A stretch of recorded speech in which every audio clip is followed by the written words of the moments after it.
नमस्कार बच्चों। तो आज हम लोग जो बात करने जा रहे हैं वो एक बहुत इम्पॉर्टेंट हिस्टोरिकल टॉपिक की है। और वो हिस्टोरिकल टॉपिक क्या है? वो हिस्टोरिकल टॉपिक है एक वेद, जिसको हम लोग कहते हैं ऋग्वेद। आपको पता होगा 4 वेद होते हैं। ऋग्वेद होता है, सामवेद होता है, यजुर्वेद होता है और अथर्ववेद होता है। इस ऋग्वेद को हम लोग हिस्ट्री क्यों बोलते हैं या इन वेदों को हिस्ट्री क्यों बोला जाता है? क्योंकि ये भी कहीं ना कहीं लिखी गई हैं। किसी ना किसी ऋषि ने लिखी है, किसी ना किसी हमारे हिस्टोरिकल चीज में इसका नाम है। ठीक है, तो उसी हिस्टोरिकल इवेंट की आज बात करेंगे। आज हम लोग एक बहुत इंपॉर्टेंट टॉपिक की बात करेंगे, जो है गायत्री मंत्र। आप हमेशा स्कूल जाते होंगे तो स्कूल में हमेशा आपको शुरू में, मतलब जब मॉर्निंग असेंबली होती है तो उसमें हमको गायत्री मंत्र कराया जाता है। लेकिन उसका मतलब तो पता होता है कि हम लोग ये कहना चाह रहे हैं सूर्य देव से कि अंधकार से हमको प्रकाश की ओर आप ले चलिए। लेकिन उसके पीछे एक बहुत बेसिक कॉन्सेप्ट है, उसके पीछे एक बहुत छुपी हुई कहानी है। और वो कहानी देखेंगे तो हम लोग थोड़ा सा और पीछे आना पड़ेगा, उस ऋग्वेद में थोड़ा सा देखना पड़ेगा।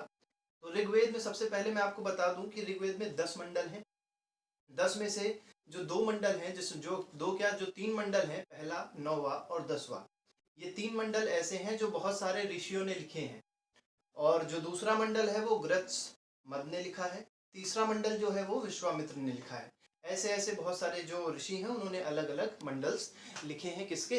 ऋग्वेद के। ऐसे ही चौथा मंडल देखेंगे तो वामदेव ने लिखा है।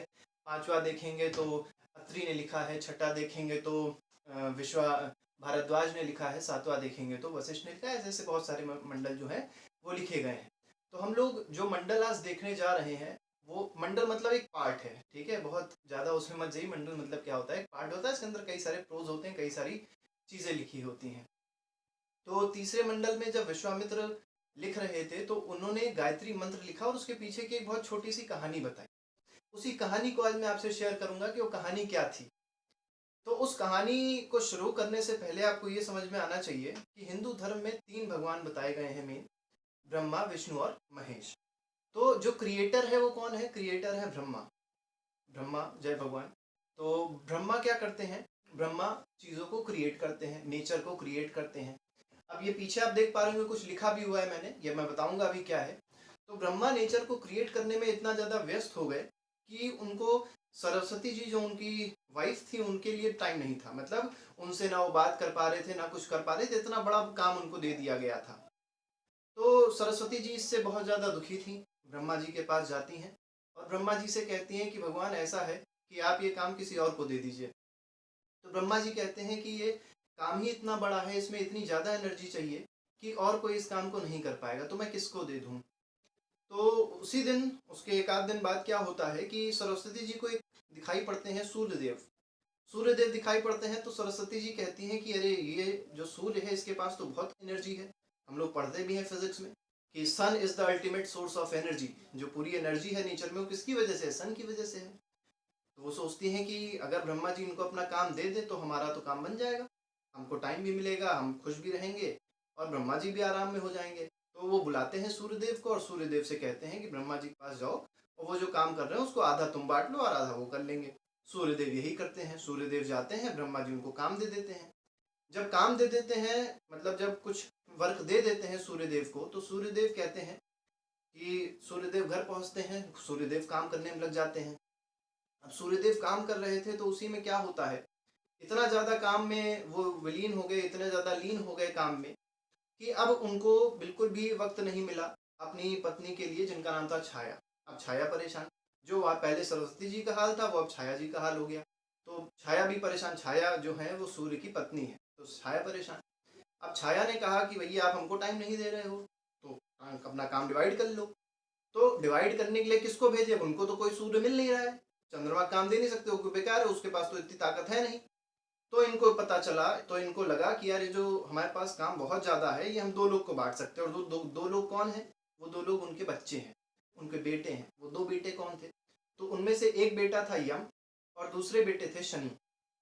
तो बुलाते हैं, सूर्यदेव बुलाते हैं दोनों को, दोनों अपने बेटों को बुलाते हैं और कहते हैं कि ऐसा है, ये जो काम है, ये मैं थोड़ा सा काम बहुत ज़्यादा हो गया है मेरे पास, तो ऐसा करते हैं थोड़ा थोड़ा काम सब लोग डिवाइड कर लेते हैं, सब लोग मिलजुल के कर लेंगे, हो भी जाएगा। ऐसा होता भी, हम लोग भी यही करते हैं। तो उन्होंने भी यही किया, काम को डिवाइड कर दिया।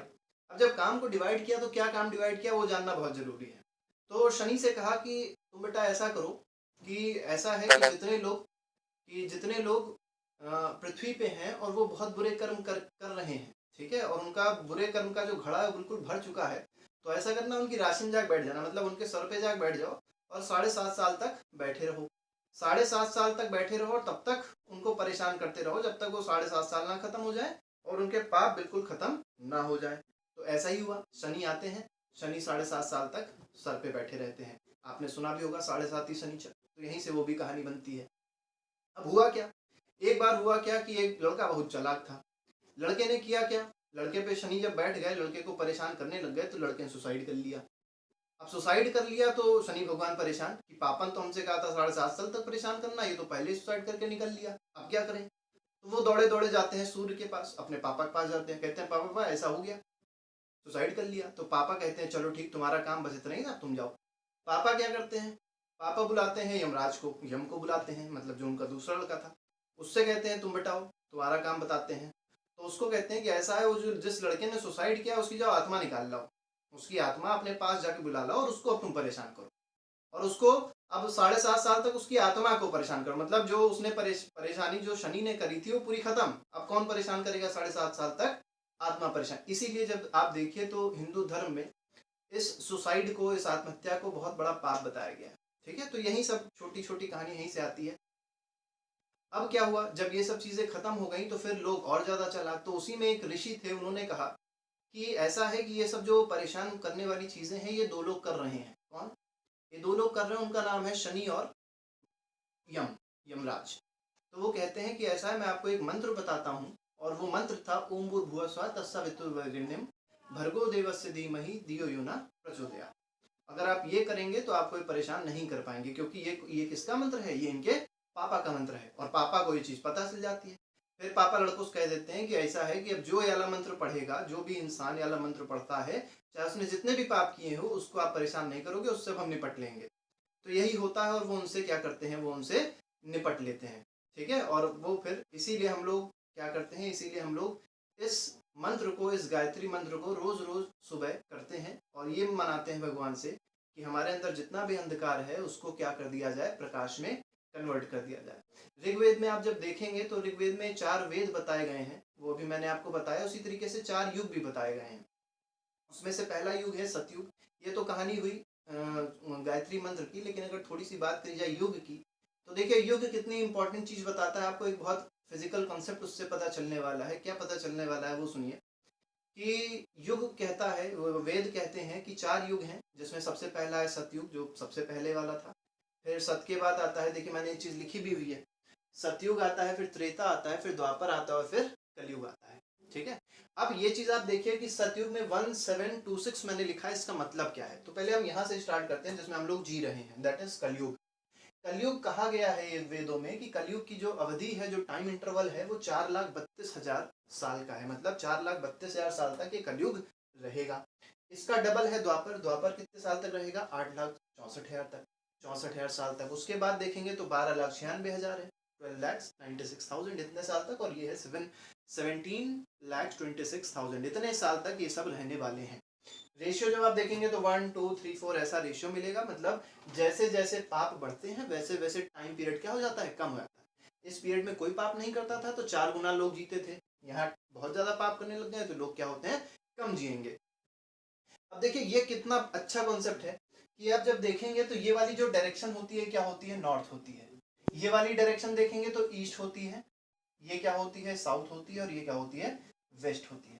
और देखिए ये सच भी है, कैसे सच है, कलयुग में हम लोग किधर भाग रहे हैं, वेस्ट की तरफ भाग रहे हैं। तो ये चीज यहीं से आ रही है, और ये चीज वेदों में बहुत पहले बता दी गई थी कि कलयुग में दुनिया किसकी तरफ भागेगी, दुनिया भागेगी वेस्टर्न कंट्रीज की तरफ, और ऐसा हो भी रहा है। हम लोग अपने कल्चर को छोड़ के वेस्टर्न कल्चर की तरफ भाग रहे हैं। तो आई होप आपको ये बात समझ में आई होगी। थ्योरी ऑफ गायत्री मंत्र यही है, गायत्री मंत्र के बारे में आपको पता होना चाहिए, और रोज किया करिए, सुबह उठ के मन में करिए, बोलने की जरूरत नहीं होती है, क्योंकि भगवान मन को पढ़ता है, ठीक है।